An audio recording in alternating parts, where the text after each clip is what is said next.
Hola a todos, ¿qué tal? Muy buenas noches. Gracias a las personas que se están conectando el día de hoy. Vamos a hablar acerca de un tema bastante interesante y que se llama síndrome de Williams. Sí, como estaban viendo en el flyer, hoy día tenemos unos grandes invitados. Tenemos a los miembros de la Asociación Peruana de Síndrome de Williams que se encargan de difundir precisamente esta condición. Y bueno, mientras todos se van conectando, vamos presentándonos.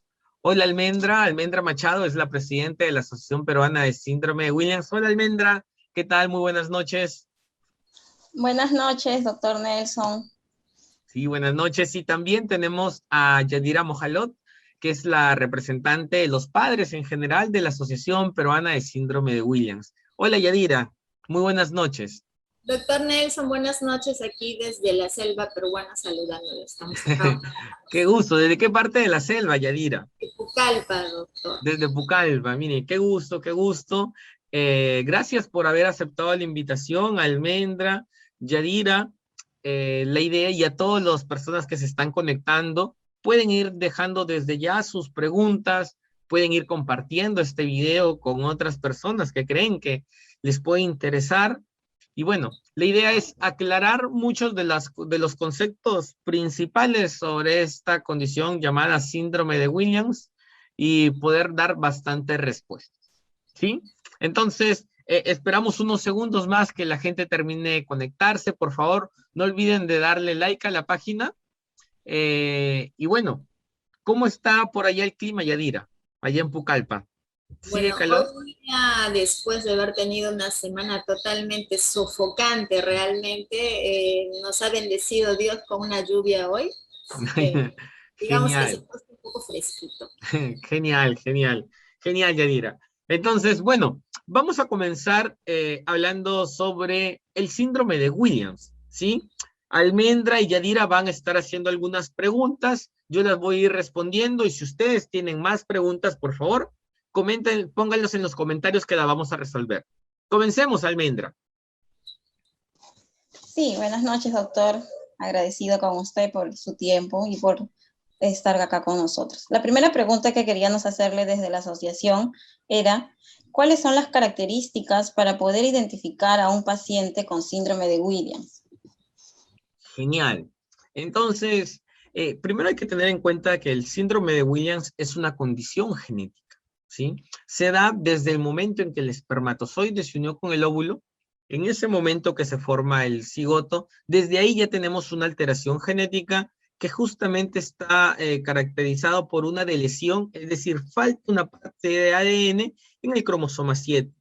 Y las características de los pacientes con síndrome de Williams pueden ser muy variables. El principal punto, digamos, por lo que a veces demora el diagnóstico, es que no todos llegan por lo mismo a la consulta.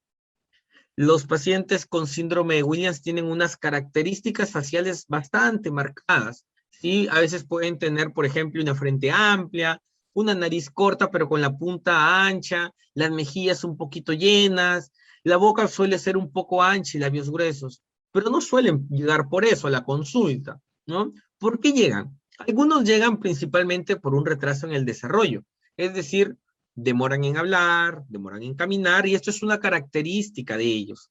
Entonces, ese es un gran grupo. Otro grupo de las personas con síndrome de Williams pueden llegar por algunas alteraciones a nivel de corazón. Tienen problemas cardiovasculares y en realidad son bastante específicos, ¿no? Hay algo que viene a ser muy característico de ellos que se llama la estenosis aórtica supravalvular. Entonces vienen por algunas complicaciones cardíacas, van al cardiólogo y detectan esto, ¿no? Entonces los cardiólogos pediatras que están familiarizados con esto nos derivan a genética y a esa es otra forma por la que terminamos identificando a lo que son los pacientes con síndrome de Williams. Y entre otras características, ya más adelante, aparte de la característica facial, del retraso del desarrollo, de las cardiopatías, también la personalidad de ellos es muy llamativa, ¿sí? Son demasiado cariñosos. O las personas con síndrome de Williams, incluso cuando están muy pequeños, es quizá es lo más notorio, son de muy buen trato, muy amigables y además reaccionan muy bien a todo lo que son los sonidos. Entonces, al tener todas estas características, tanto a rasgos faciales, a nivel de corazón, comportamiento y su desarrollo, podemos tener ya lo que es un diagnóstico o una alta sospecha de lo que es un paciente con síndrome de Williams. ¿Sí? ¿Continuamos, Yadira? A ver, sí, doctor. Yo tengo una experiencia. A ver, coméntanos, Yadira. ¿Cuáles son? Bueno, Angeli llegó para ser diagnosticada porque ella tenía el problema de caminar de puntitas. Ahí, a ver, antes de avanzar, Angeli, ¿quién es Yadira? Para que todos la conozcan. Ok, Angeli es mi hija, tiene 16 años, ella tiene síndrome de Williams, fue diagnosticada a los 2 años, 6 meses más o menos. Genial. ¿Ya? Entonces, coméntanos. Ok, yo llego al hospital del niño porque ella tenía este problema de caminar de puntitas. Obviamente yo no sabía más nada, solo quería saber este problema y bueno, los cólicos que tenía constantemente. Entonces cuando yo llego, lo primero que hago es contactarme con un traumatólogo. El traumatólogo obviamente la revisa todo y me manda con genética. Y en genética es donde la diagnostican. Entonces, eso es una de las dudas de los papás, ¿no? Cuando no sabemos qué es lo que tienen nuestros niños, obviamente llegamos con la dolencia que nosotros pensamos que podría tener, ¿no? Pero ¿cuáles son los exámenes al que ellos deberían ir y en qué lugares? Que es otro problema, ¿no? El que tenemos los papás cuando estamos realmente en la nada, más aún cuando nos nombran la enfermedad, el síndrome, esta condición, ¿no? Y nos dicen el síndrome de Williams. Y yo me acuerdo, me pregunté qué es eso y cómo lo curo, ¿no? Claro. Lo que yo pregunté en ese momento, dentro de mi ignorancia, obviamente, ¿no? Claro, gracias, Yadira, por compartir tu experiencia con nosotros. Y bueno, en realidad, lo que comentas es totalmente cierto y es lo que más sucede.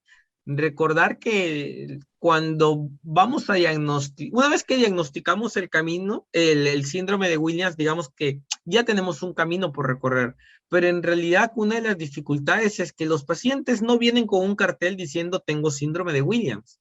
Y al ser una enfermedad poco frecuente o considerada una enfermedad rara, es en realidad todo un reto poder diagnosticar esta condición. Entonces, lo primero siempre es la sospecha clínica. O sea, si conocemos esta condición, si ya sabemos cuáles son las características, retraso en el desarrollo, alteraciones en el comportamiento, la estenosis, y los rasgos faciales, si ya tenemos un cuadro clínico sugestivo, entonces muchas veces, dependiendo de qué tan característico, qué tan avanzado esté todo este cuadro, podemos hacer un diagnóstico. Pero la confirmación molecular, ¿sí? Se debería que hacer justamente para cerrar todo esto y para tener una certeza. Este es un examen genético que el recomendado específicamente para esta condición es lo que conocemos como microarray, ¿sí? O análisis de micromatrices cromosómicas, es el término, ¿no? Y en este estudio de microarray, en simple, lo que hace este estudio es ver si falta o si sobra ADN. Es lo que hace. Y el síndrome de Williams, como comentaba al inicio, es porque falta una parte de ADN en el cromosoma 7. La ubicación concreta es 7q11.23, ¿sí? Entonces, si detectamos que falta esa parte, confirmamos lo que es el diagnóstico de síndrome de Williams. Y esto definitivamente nos da el diagnóstico. El punto es que el único sitio en el Perú donde se hacen los sistemas de salud es en el Instituto Nacional de Salud del Niño de Breña. Es el único sitio en todo el Perú donde se realiza este estudio. Eso es por MINSA. En salud no lo hacen los hospitales. Entonces, esa es, digamos, la primera gran barrera que termina encontrándose. Y bueno, lo ideal es siempre poder utilizar ese estudio. Existen otros laboratorios privados que lo hacen, obviamente tienen un costo, pero si alguno de los papás tiene alguna de estas dudas, en algún momento le han dicho que puede acercarse al Servicio de Genética del Instituto Nacional de Salud del Niño en Breña, que es donde se realiza este tipo de exámenes. Y con eso podemos llegar al diagnóstico definitivo, y una vez que tengamos eso, comenzar con todo el camino que puede ser largo, ¿sí? Pero justamente para eso estamos el día de hoy, para hablar y aclarar un poco eso. Doctor, Gracias ¿le puedo por tu hacer pregunta, una Yadira. consulta respecto a esa pregunta? Dime, Almendra. Claro, yo por la experiencia de mi hijito Matios, que también tiene síndrome de Williams, sé que por el microarray lo realizan por el Hospital del Niño, pero es gratis solamente si tiene CIS. Es Si no, totalmente cierto, Almendra. Tiene un costo de 3.997 soles. Algún papito nos escribe ahorita por interno a nosotros y nos pregunta sobre, hay un examen FISH, ¿se realiza acá en el Perú? Sí, el examen FISH existe, obviamente, pero no se realiza aquí en Perú. No se realiza acá en Perú porque el FISH, digamos que los exámenes FISH están diseñados para ciertas regiones en específica, ¿sí? Entonces, hace muchos años, cuando salió el FISH, nos permitía detectar ciertas regiones específicas, pero la gran ventaja del microarray es que te permite detectar cientos, miles, busca miles de alteraciones, mientras que el FISH está diseñado para buscar algunas regiones. De todas maneras, el examen de FISH tiene muchas utilidades, pero en síndrome de Williams, lo ideal es hacer el microarray y es el que se realiza acá en Perú. FISH para síndrome de Williams, para 7Q, no se realiza, aquí en Perú al menos. En otros países tengo entendido que sí, pero en Perú no está disponible. Gracias, Almendra, por esa pregunta, y gracias al papá que preguntó, ¿no? Porque nos ha permitido hacer esta aclaración. Sí, doctor. Bueno, otra pregunta que tenemos es, una vez teniendo el diagnóstico ya, ¿no? Con el examen, ¿cuáles son las especialidades médicas a donde debe orientarse los padres, a donde deben acudir ya con el diagnóstico? Ya, muy bien.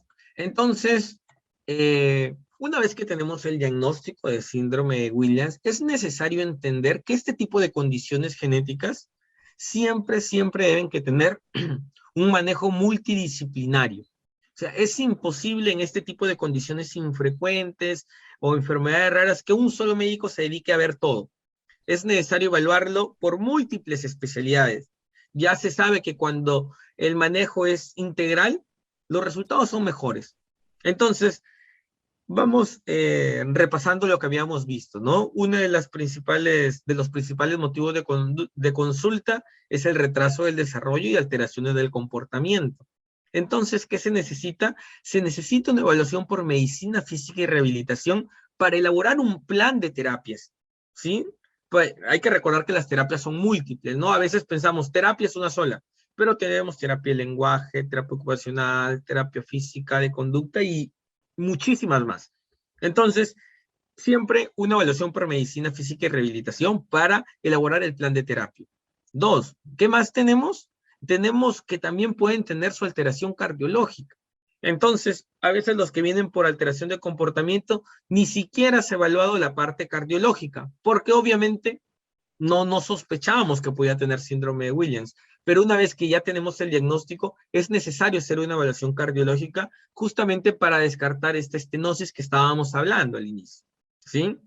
Después también, obviamente, es necesario que sea monitorizado por el médico genetista, debido a que los médicos genetistas nos encargamos de esas condiciones y terminamos elaborando, digamos, todo el plan a seguir, ¿sí? Esto se hace en este momento, esto se hace en este momento, esto en este momento y todo. Obviamente que también necesita un pediatra que conozca sobre esta condición, porque como todo niño se puede enfermar por una gripe, puede tener alguna diarrea, puede tener cualquier cosa y necesitamos que alguien que conozca sobre esta condición pueda darle su tratamiento en esos casos, ¿sí? Bueno, básicamente, digamos que esos serían los principales, pero pueden aparecer algunas otras cositas. Algunos niños pueden tener alteraciones endocrinológicas. Entonces, aquí nos ayudan los endocrinólogos pediatras también, ¿sí? Algunos niños en las alteraciones del comportamiento suelen ser muy severas o pueden originar algunas complicaciones, y aquí nos ayudan los psiquiatras infantiles o los psicólogos infantiles también para ayudar con todo este tema de la conducta. Como vemos, no es un solo médico el que evalúa, sino un grupo de médicos que tratamos de brindarle lo mejor para que, bueno, nuestros niños avancen lo más posible, ¿sí? Además, también necesita ocasionalmente algunas evaluaciones oftalmológicas, evaluaciones auditivas por el otorrinolaringólogo, que también nos va a ayudar a saber cuál es el estado basal. Todo esto depende de cómo vamos a ir, cosas vamos a ir encontrando en el camino con nuestros pacientes con síndrome de Williams. Y recordar que cada paciente es único.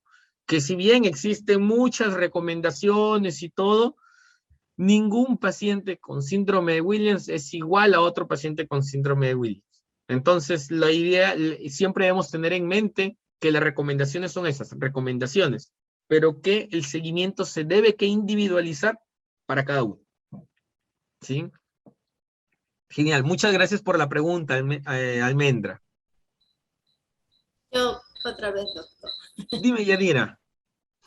Sí, mire, dentro de la experiencia vivida con Angeli, cuando empezaron a enviarle ya para los distintos exámenes que le tenían que hacer, uno de ellos fue hacerle una tomografía, porque su cabecita me habían dicho que tenía microcefalia y bueno, tenían que chequear. Entonces, ya antes habíamos leído que había un problema con la anestesia y entonces yo tenía mucho miedo. Y la verdad es que vivimos una experiencia un poco traumante. Y antes, para que le hagan también el chequeo cardiológico, le dieron su pool con su anestesia y no le hizo efecto, doctor. Entonces, ¿cuál es el inconveniente? ¿Cuál es el problema? ¿Qué consecuencias trae la anestesia directamente al síndrome? Muy bien, muchas gracias por la pregunta, Yadira. Entonces, bueno, la anestesia y síndrome de Williams es algo bastante interesante que trae muchas interrogantes, ¿no? En la mayoría de las condiciones poco frecuentes, siempre es necesario reevaluar lo que es lo relacionado con los procedimientos que requieren anestesia. Principalmente debido como estas condiciones no son tan frecuentes, entonces no suele existir mucha evidencia. Pero con síndrome de Williams, lo que encontramos, primero, de manera general, es que los procedimientos suelen ser seguros. Pero hay que recordar que toda intervención médica implica un riesgo. Hasta tomar una paracetamol incluye un riesgo. Entonces, la anestesia como tal también presenta riesgos. Y en los pacientes con síndrome de Williams hay dos posibles complicaciones, ¿no? Una es la isquemia coronaria y otra es la hipertermia maligna. En la isquemia coronaria está relacionada, las coronarias son unos vasitos sanguíneos que van directo al corazón, que lo irrigan más o menos, y a veces durante algunos procedimientos de anestesia como que se cierran un poquito y puede ocasionar algunos daños. Y la hipertermia maligna es que después de la anestesia sube la temperatura como si hiciera fiebre y por encima aún de esos valores que son de muy difícil manejo. Entonces esos dos cuadros pueden presentarse. Sin embargo, ya se ha hecho estudios en donde en realidad suelen ser casos aislados los que se presentan, ¿sí? En grandes series de 40, 50, 100 pacientes, varios procedimientos, por todo tipo de anestesia, suelen ser eventos aislados. Entonces, la recomendación definitivamente es, primero, el médico que le vaya a poner la anestesia conozca sobre síndrome de Williams, ¿sí? ¿Por qué? Porque esta es una condición infrecuente, y si no sabemos que estos niños pueden tener la estenosis, que pueden tener la isquemia, que pueden tener la hipertermia, entonces en realidad si se presenta uno de estos eventos no se va a saber qué hacer. Entonces lo primero es que el médico conozca sobre síndrome de Williams. Y lo otro, que antes, durante y después, debe que estar monitorizado por un anestesiólogo, justamente, y que tenga la disponibilidad de equipos frente a cualquier evento que pueda presentarse. Esto no suele ocurrir. Nuevamente, la anestesia en pacientes con síndrome de Williams suele ser muy segura. Sin embargo, los eventos pueden presentarse. Así que, de preferencia, cada vez que un paciente con síndrome de Williams vaya a requerir anestesia para un procedimiento, por ejemplo, a veces la extracción dental, cuando están muy niños tienen que poner la anestesia y todo esto, debe que ser en un centro de referencia que esté capacitado para manejar este tipo de pacientes, ¿sí? No es estos procedimientos en este tipo de pacientes que requieren anestesia, no se puede hacer en cualquier centro ambulatorio o digamos así de buenas a primeras, yo creo que necesita anestesia y pum, le pongo ahí. No, necesita una evaluación preanestésica durante y posterior de un personal capacitado y en un lugar capacitado también para manejar estos tipos de casos. ¿Sí? Gracias, Yadira, por la pregunta y me permite hacer la aclaración. Sí, doctor, también muchas gracias por esa aclaración porque es un tema que tiene muy preocupado a gran parte del grupo, la anestesia. Sí. Bueno, lo último que quisiéramos consultarle es ¿qué recomienda usted a los padres hacer para que nuestros pacientes con síndrome de Williams puedan tener una buena calidad de vida y puedan ser lo más independientes posible, ¿no? Que es lo que todos buscamos. Sí, genial. Bueno, básicamente es las terapias, o sea, las intervenciones tempranas y sus controles, ¿sí? O sea, no hay un secreto mágico detrás de esto. Y recuerden siempre que el manejo es multidisciplinario. A veces creemos, ya, le detectaron estenosis a mi hijo, entonces el problema del corazoncito, a eso me voy a dedicar. Y nos olvidamos de las terapias, nos olvidamos del lenguaje, nos olvidamos de la conducta, nos olvidamos de la consulta genética, nos olvidamos del resto. O si no, también nos enfocamos mucho en terapia y nos olvidamos de los problemas del calcio, los problemas de la tiroides, o sea, todo. Hay que tener en cuenta siempre que se necesita un grupo multidisciplinario, ¿sí? Con un genetista que pueda derivar adecuadamente y pueda realizar los exámenes y las intervenciones en el momento que se necesitan. Ese es punto número uno. Y lo otro, por más médico genetista que yo sea o por más pacientes con síndrome de Williams que yo haya visto y diagnosticado, soy un convencido que nadie conoce más sobre estas condiciones que los mismos padres, los mismos hermanos y las mismas familias que viven en el día a día con ellos, ¿sí? Teóricamente podemos hablar días y días sobre esto, pero en el día a día, en el despertarse, en darle de comer, en la noche, eso los padres son los que más conocen. Y algo fundamental para toda persona con un diagnóstico de una enfermedad poco frecuente o enfermedad rara, como lo es el síndrome de Williams, es el apoyo de los padres, en realidad el apoyo organizacional, sobre todo porque les ayuda a compartir experiencias y conocen ya, y hay otros padres que usualmente ya recorrieron el camino por el que están recorriendo los pacientes nuevos y ya sabe qué cosas indicarle, qué hacer, qué no hacer. De repente a veces es, ¿y ahora qué terapista voy? Ya sabemos dónde. ¿Y ahora qué hago frente a tal situación? Digamos, ya puede haber un soporte. Así que estas redes de apoyo también entre familias de pacientes con estas condiciones, no solamente para síndrome de Williams, también para otras condiciones poco frecuentes, es fundamental esta red de apoyo. Yo creo que con eso y con intervención temprana, la calidad de vida que se les puede dar a las personas con síndrome de Williams es bastante buena y sobre todo que puedan ser independientes.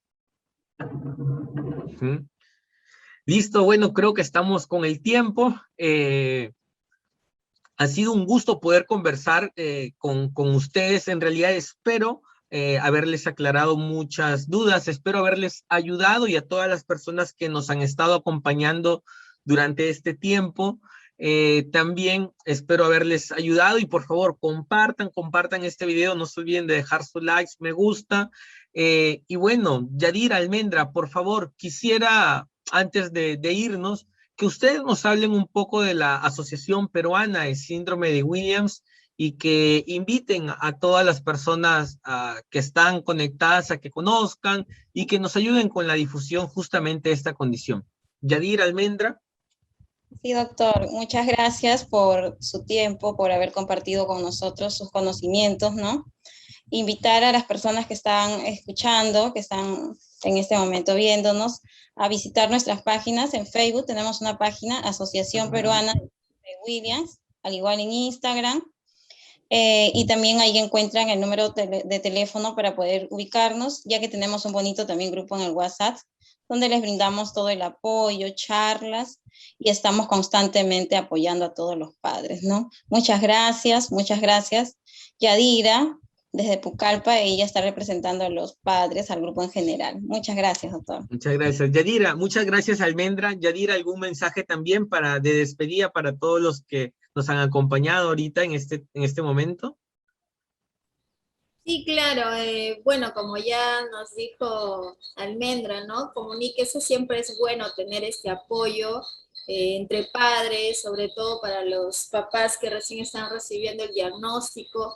Como bien dijo usted, ¿no? A veces no saben para dónde ir y de pronto nosotros con la experiencia ya que tenemos nuestros niños grandes, podemos ayudarlos y aportar en algo para que ellos puedan ir encaminados y no desesperarse, simplemente tener la fuerza y avanzar con ellos a lo máximo que se puede, que soy una convencida de que sí se puede. Angeli con 16 años baila marinera conmigo, ha representado su colegio en diferentes departamentos corriendo, 100 metros planos, tiene sus medallas. Entonces yo creo que simplemente no hay que tener miedo y hay que hacer que ellos participen en todo lo que puedan, en la medida de sus posibilidades, pero que participen y que se sientan pues parte de la sociedad, ¿no? Genial, muchísimas gracias, Yadira, muchísimas gracias por compartir toda tu experiencia con nosotros, muchísimas gracias, Almendra, y muchísimas gracias a todos los que se han conectado. Si desean que hablemos sobre algún tema en específico, pueden comentarnos. Si hay alguna otra asociación de alguna enfermedad o condición poco frecuente o rara sobre que desea que hablemos y que demos a conocer sobre ellos, también pueden escribirnos, pueden escribirme directamente. La idea es brindar este espacio justamente para visibilizar y dar a conocer a personas que quizás no están relacionados con esto, sobre este tipo de condiciones que existen, que forman parte de nuestra sociedad. Así que ha sido un gusto y bueno, no se olviden de dejar like en la página, no se olviden de seguir la página, de dejar me gusta y de compartir este video por todo lado, ¿sí? Y también saludos, sé que nos ven personas de otros países también, así que también saludos para ellos. Nos vemos, Yadira, nos vemos, Almendra, hasta una próxima oportunidad. Un gusto, cuídense. Gracias, doctor. Gracias.